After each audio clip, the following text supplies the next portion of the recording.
What it do, what it do? AKA the Apostle, Let's Talk Sports, y'all. Working my way back to y'all, man. But let's get it popping. The latest and hottest thing on the presses is, Ryan Garcia pop dirty. Or they allegedly pop dirty, or however you want to spin it, however you want to say it. That's a bad look. And I say anybody that gets caught on any kind of PEDs, especially in the sport of boxing, I think should be subject to a trial in a criminal hearing. Anybody, I don't care, what actually did and what fight, because boxing is a sport where you see now the people are losing their lives. Just recently we had a guy that lost his life in the Teen Combat League, and they're only fighting 1-round fights. That's not to say anything about that, that young man. Is just saying that boxing is such a dangerous sport that any distinctive advantage, something in your gloves, something in your system, weight, all of these things play a part in the fight game.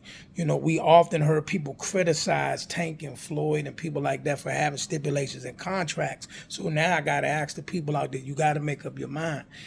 Are you going to ridicule the people for putting, strict blood tests and drug tests, stipulations and contracts, weight restraints and contracts, or we're going to deal with the aftermath of what we're dealing with now? Because you can't have it both ways. You know what I'm saying? You can't say this, you don't like this, but then get mad when this happens. So all I'm saying is there should be nobody should allow to have a complete competitive advantage on no one, such as something in the gloves or something in your systems. So if that's true, if it holds true, I think Ron should go to trial and face charges. You know what I mean? Whatever that charge may be, he should be suspended for at least a year or two, however they want to do it. But yeah, most definitely, these type of things should not be allowed in the sport of boxing. What that means for Devin, they possibly may reinstate him as the world champion, or, set up a situation, or if they even took the title from him, that's still in the air, because from the way the WBC was talking, they're making it seem like he's going to keep that title. So I don't know. But at the end of the day, we have to wait till he get back in the ring to see if the damage that he took that night carries over. You know what I mean? Not going to write him off yet or say whatever. We just have to wait till he gets himself back in the ring. But, like I said, it's unfortunate that these things are happening in boxing. Canelo versus Hyman McGee, the circus has begun with, him and Oscar getting into it and going at each other. I think some of that is genuine. I think some of it is the sell the fight. But, they do have real tension with one another. It was a lawsuit, got out of contract. It was a lot of, you never was there for me type of thing, and then I built you type thing. So some of that's real. Some of it's real, but then some of it is just, let's hype up the fight. Let's our beef sell the fight, because there's really nothing to sell us about Hyman McGee. Those who believe Hyman McGee is a legitimate threat to Canelo, come on, man. You know what I mean? I'm just saying, he hasn't shown me nothing in none of his fights to make me believe that this fight is a legit test, other than a money grab for Canelo to just keep himself busy and stay away from the Mexican man himself, David Benavidez. You know what I mean? Who, looking to fight who's got a fight coming up on the Tank undercard. And, Tank versus Frank Martinez, that starts to cook up. I think that'd be a great fight. I believe Tank will eventually get him out of there, but, we'll see.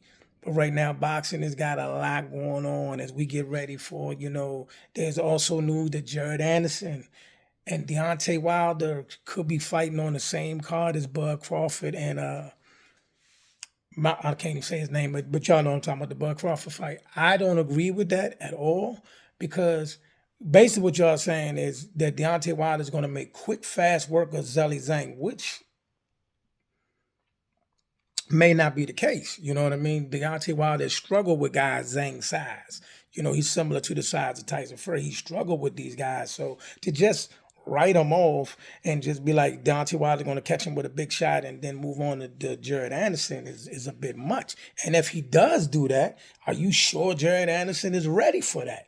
So it's a lot to be worked out in that situation. You know what I mean? Are we really doing that? It's a lot to be worked out. You know what I mean? So just that. In other news, as we know, the Denver Nuggets advanced past the Lakers.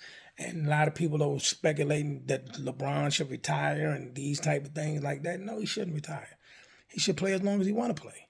You know what I mean? Tom Brady played 25 years in NFL. If he want to play, and then of course we all know he wants to play with his son. So let him and Bronny, let that be the news next year. Whether they have a chance to win the championship or not, that remains to be seen. But it's only one team that's going to win the championship. So everybody else ain't going to win the championship. So using excuses like they may not win the championship, so he should not come back is ridiculous because every other team except one is not going to win the championship. So come on, man. We got to be more realistic out there. And then I'm going to save my whole, because I don't know why every time this man touches a basketball court, we got to have a GOAT debate between him and Mike.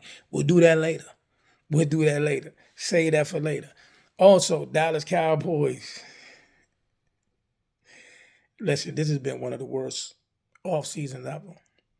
Now, does that mean they're going to have a real bad record? No.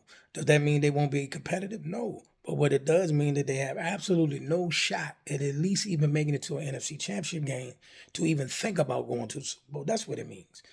Nobody, see, what everybody keeps saying is, and Jerry need to understand, you're not graded on whether or not you're going to be able to be competitive. You're not graded on whether or not you may possibly make the playoffs. That's not what you're graded for. You're graded for, can you get this team over the next hump?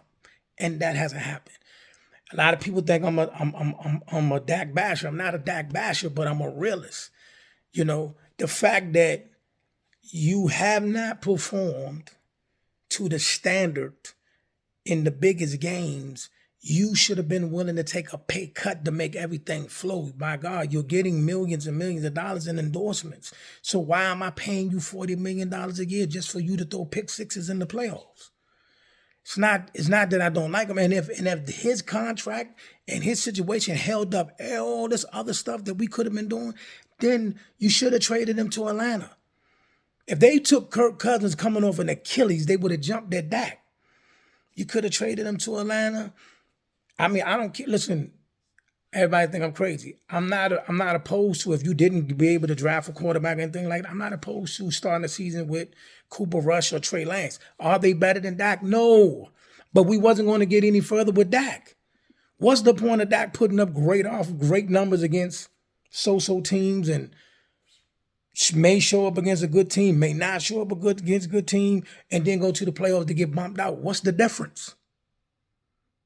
You know what I mean? I'd rather save that money, get Micah his contract, get CD his contract, bring in some other top free agents, better than bringing back Zeke, better than bringing back Jordan Lewis. People who are going to do all right, but can't really do nothing to help us get over the hump. What's the point? That's all I'm going to say.